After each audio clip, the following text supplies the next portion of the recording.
네, 알테오제는 이제 굳건하게 코스닥 시장의 1위를 오늘로써 차지를 했고요. 이제는 탑픽이다 이런 보고서가 일찌감치 나왔습니다. 오늘 아침에 신한투자증권에서 리포트를 내놨고요. 워낙 특허 소송 리스크가 괄목을 좀 잡고 있었는데 이에서 탈피하면서 긍정적인 흐름들이 나타나는 거고요. 할로자임 특허 무효 결정을 미국 특허 심판원에서 냈습니다.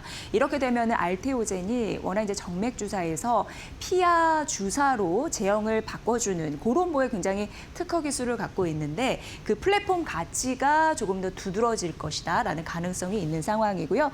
이런 판결이 나면서 이 특허가 2043년까지 유지하는 그런 상황이 됐습니다. 그러니까 알테오젠 그동안 주가의 발목을 딱 잡고 있었던 세 가지가 한 번에 해소되는 그런 흐름들이 있는데 첫 번째는 특허고 두 번째는 로열티고 그리고 세 번째는 전환율 이런 부분입니다. 그러니까 고객에서 알테오젠의 물질을 더 많이 쓰게 되면 판매가 확대되는 가능성이 있기 때문에 SC 제형으로의 전환율 이렇게 설명을 해볼 수 있을 것 같고요.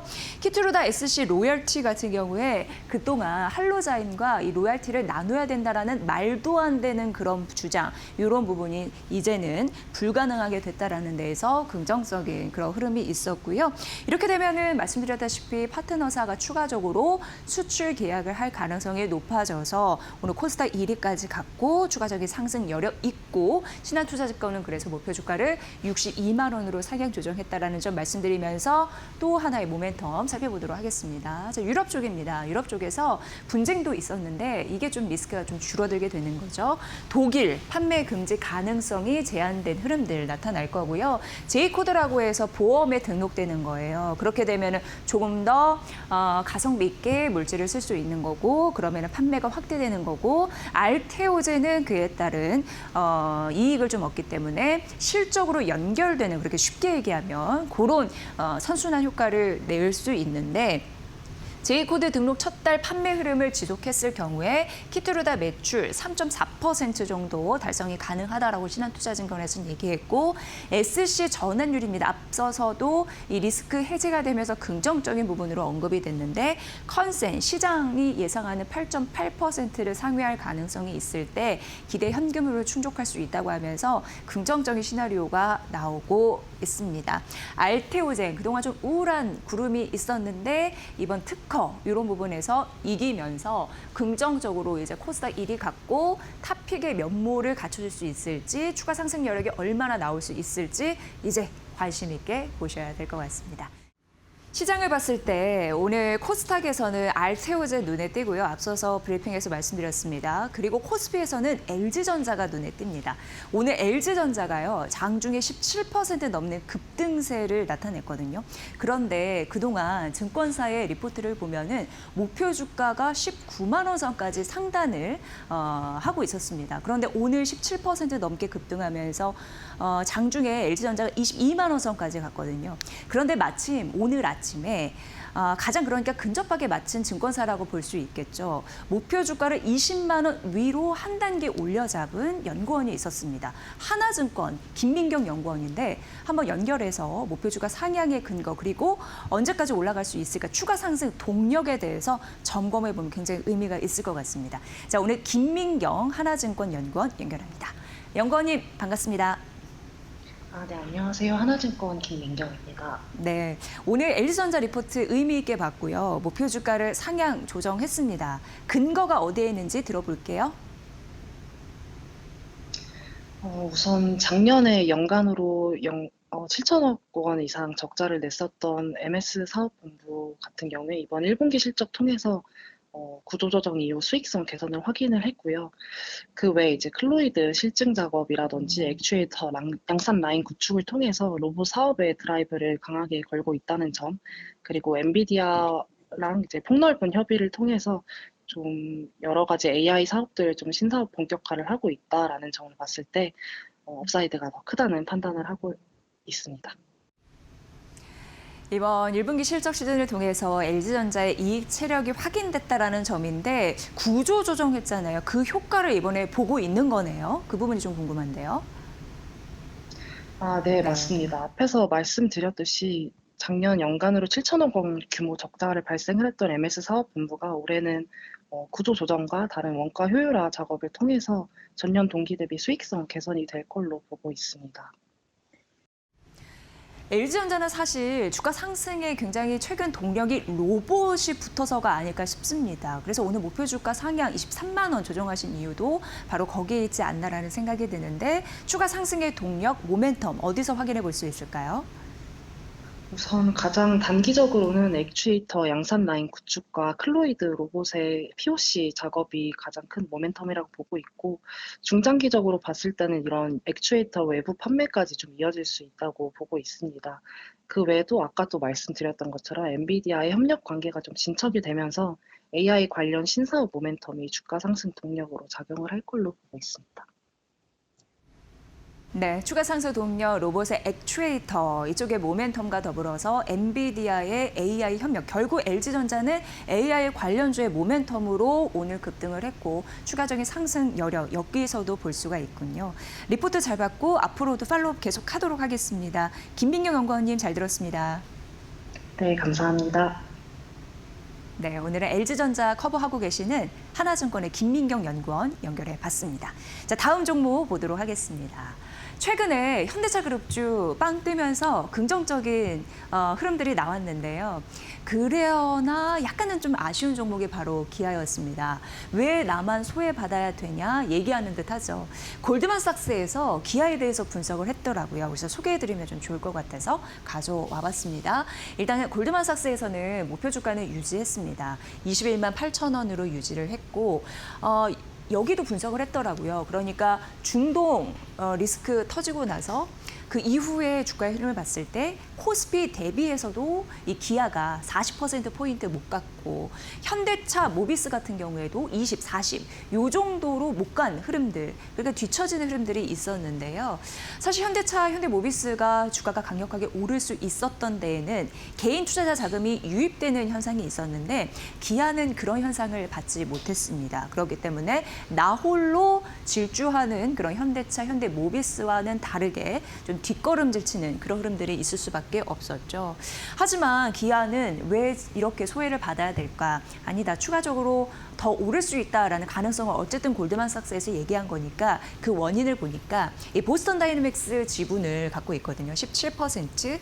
그렇다 보니 그동안 현대차 로보틱스 강세 힘으로 잘 갔고 그런 거에 비해서 철저하게 소외받았은 상황이었지만 앞으로 이런 모멘텀을 추후에 또 따라갈 수 있다라고 언급이 됐습니다. 그러니까 다른 섹터 대비해서 다른 현대차나 현대모비스나 현대오토에버에 비해서 못 갔기 때문에 저평가 매력으로 캐치업 랠리 따라잡으려고 하는 그 속도가 조금 더 강할 가능성이 있다라는 언급입니다. 그래서 수익성과 자기자본 비율 이런 부분을 대비해 봤을 때 주가의 밸류가 너무 낮다. 극심한 저평가 그런 매력 때문에 목표 주가를 유지했고 이 선으로 올릴 가능성에 대해서 타진을 했습니다.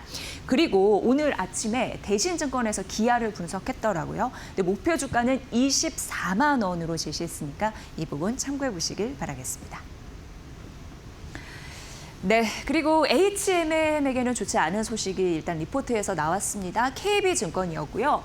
목표 주가를 떨어뜨렸습니다. 기존 대비해서 한 5% 정도 하향 조정했습니다. 그러면서 투자 의견 중립을 유지를 했는데요. 영업이익이 지속적으로 떨어지고 있는데 이러한 흐름들이 앞으로도 지속될 가능성이 있다라고 언급을 했습니다. 연료비는 올라가는데 운임비를 올리지 못하는 상황이거든요. 그러니까 어떻게 보면은 선박 공급 가행에 대해서 지금 리스크가 있다라는 부분이죠. 유조선 운임이 급등하고 있습니다. 하지만 HMM 같은 경우에는 급등 효과를 제대로 받지 못하는 그런 현상에 놓여 있는 상황인데 왜냐하면 관련 매출액이 2.1%에 불과하고 그리고 벌크선 같은 경우에도 전체 매출에서 15% 정도밖에 안 됩니다. 그러한 상황에서 유조선 이런 운임이 급등하더라도 실적에 미치는 영향은 제한적이라는 거고 사실 HMM의 가장 주력 포인트는 컨테이너선이거든요. 그런데 이제 컨테이너선 같은 경우에 여기다 보시다시피 공급 과잉이 굉장히 심합니다. 그렇기 때문에 유가가 올라도 운임 인상을 전가시키지 못하는 그런 상황이 나타날 수 있다는 가능성. 그렇기 때문에 목표 주가를 떨어뜨렸습니다. 다음 페이지 만나보면요. 지금 1분기 영업이익에서도 고스란히 느껴지거든요. 1년 사이에 60% 절감된 흐름들이 나타나고 있는데 주력선인 컨테이너 영업이익만 보더라도 68%가 급감했습니다. 주력 산업이 잘 못해주다 보니까 긍정적인 흐름들이 나와주지 않은 거고요. 그리고 컨테이너선 운임 같은 경우에 공급 과잉 이슈가 있기 때문에 떨어지는 지속적으로 운임이 좀 하락하는 그런 현상도 나타나고 있는데 그래서 올해 영업이익을 보니까 전망치가 기존 대비해서 그러니까 KB증권의 기존 대비해서 13% 하향 조정이 됐습니다. 1년 사이에서는 한 53% 떨어질 것이다. 하향 조정된 흐름들 나타나고 있고요. 컨테이너서 계속적으로 강조를 해드리지만 운임이 2% 정도 빠질 거고 영업이익으로 봤을 때 40% 정도 빠질 가능성이 있습니다. 그렇기 때문에 HBM 사실상 매도 의견을 준 것과 다름없고요. 목표 주가 하향 소식이 있으니까 옥석 가리기 할 때 잘 참고해 보시길 바랍니다. 네, GS 보도록 하겠습니다. 오늘은 좀 차별화된 경쟁력, 웃고 우는 그런 좀 다른 그런 차별화된 종목들 소개를 해드리고 있는데 DB증권은 GS 언급을 했거든요. 근데 GS 같은 경우에는 목표 주가를 올렸습니다. 칼텍스 반영이 덜 됐는데 아부다비까지 있다. 뭔가 긍정적인 호재들이 연이어 대기를 하고 있다라는 겁니다. 일단 시총 보면요. GS 시총을 한번 보시죠. 보시면 칼텍스 올해 순자산 대비해서 43%, 그러니까 칼텍스만 보더라도 이것만 보더라도 순자산이 이게 15조 원이 좀 넘거든요. 거기에 비해서도 시총이 43%밖에 아직 불과하지 못했다. 그러니까 저평가됐다라는 흐름이고요. 일단 1분기 영업이익은 컨센은 시장 예상치는 상회에서 나왔고요. 칼텍스 일단 반영이 덜 됐다고 했는데 칼텍스만 띄어서 보면 영업이익이 1조 한 6천억 원 정도 산정이 되어 있습니다. 근데 이란 전쟁으로 인해서 원유가 뛰고 그리고 원유가 뛰다 보니까 정제 마진이 좋아지고 이러한 영향 때문에 칼텍스 영업이익이 좀 좋아진 건데요. 이쪽에서 이제 정유는 1조 5천억 원이거든요. 근데 그 안에서 재고 관련 이익이 1조가 넘습니다. 그러니까 어떻게 보면은 전쟁에 그 영향을 긍정적인 영향을 아주 톡톡히 받았구나. 이걸 좀 확인할 수 있고요. 2분기 그럼 칼텍스는 어떻게 될까 보면은 영업이익이 역시 1조를 넘길 것으로 예상이 됩니다. 그러니까 1분기 이어서 2분기도 긍정적인 영업이익이 예상이 되는 거죠. 근데 그 안에서 정유가 한 9천억 원 정도 차지를 할 것으로 예상이 되고 있습니다. 정제 마진이 사실 3월과 4월 이후에 급등하는 흐름들이 있었는데 그러니까 3월, 4월 급등한 이후에 약간 둔화됐지만 그래도 초강세는 이어질 가능성이 있다라는 언급도 있었으니까 이 부분도 중요할 것 같고요. 올해 전반적인 영업이익 제시가 됐고 역시 칼텍스가 잘해주는 와중에 반영이 덜 됐는데 아부다비 광구도 하나 호재가 더 있다고 합니다. 유가가 뛰고 있는 상황에서 UAE가 사실 오펙을 좀 탈퇴하는 이슈가 있었거든요. 근데 여기에 지분을 또 갖고 있는 게 GS입니다. 그렇기 때문에 아부다비 광고 생산량으로 또 순이익이 증가할 가능성 있기 때문에 긍정적인 효과 볼 수 있다는 겁니다. 그래서 지금 시총이 아주 낮은 상황에서 칼텍스에 대한 반영이 덜 됐는데 여기에서 이익이 잘 나왔습니다. 그런데 아부다비 광구까지 모멘텀이 있다 보니까 향후 상향될 가능성이 있다라는 측면에서 목표 주가 9만 5천 원 제시했으니까 올렸으니까 이 부분 참고해 보시길 바랄게요. 네, JP모건에서 아시아 전력기기 제시했습니다. 오늘 전선 전력기기 상대적으로 괜찮죠. 일단 아시아 전력설비주 봤을 때 평균 60% 성장했다라고 봤고요. 당연히 AI 데이터 센터 수요 급증에 인한 그런 호재성 움직임들이 있었습니다. 그런데 주가가 많이 올랐기 때문에 JP모건에서는 호재가 상당 부분 주가에 반영됐다라고 하면서 앞으로 옥석가리가 굉장히 중요한 시점이다 이렇게 언급을 했습니다. 일단 탑픽은 효성중공업이었습니다. 그리고 LS 일렉트릭도 분석을 했는데요. 탑픽의 효성중공업은 390만 원으로 비중 확대 유지를 제시를 했는데 유진투자증권이 500만 원으로 최근 제시를 해서 좀 괴리감은 있지만 어쨌든 JP모건이 효성중공업을 긍정적으로 바라봤고요. LS 일렉트릭은 17만 원 굉장히 낮은 수준이잖아요. 중립을 유지했는데 어쨌든 뭐 많이 올랐다라고 생각을 하더라고요. 그런데 LS증권에서는 35만 원이니까 항상 해외 증권사 나오면 저희가 국내 증권사도 비교 분석 분석해드리잖아요. 이 갭 차이 꼭 확인하시고 전략 반영해 보셔야 될 것 같고요. 지금 그래도 아시아 시장, 특히 한국 시장의 긍정적인 흐름은 미국 설비 쪽에서 좀 부족한 그런 흐름들이 심각해지고 있다고 합니다. 그러니까 우리나라와 중국 쪽이 수혜를 받을 가능성이 있는데 아시아 쪽 전력 장비 조달 이런 부분이 좀 수요가 붙을 가능성이 굉장히 크다고 봤거든요. 그러니까 전반적인 산업에 대한 긍정적인 모멘텀은 이어갈 것으로 보이고 주가 고점이라고 느끼는 종목들 한 번 더 옥석가리게 하시다라는 바람에서 여기 모멘텀 JP모건의 리포트 준비를 해봤습니다.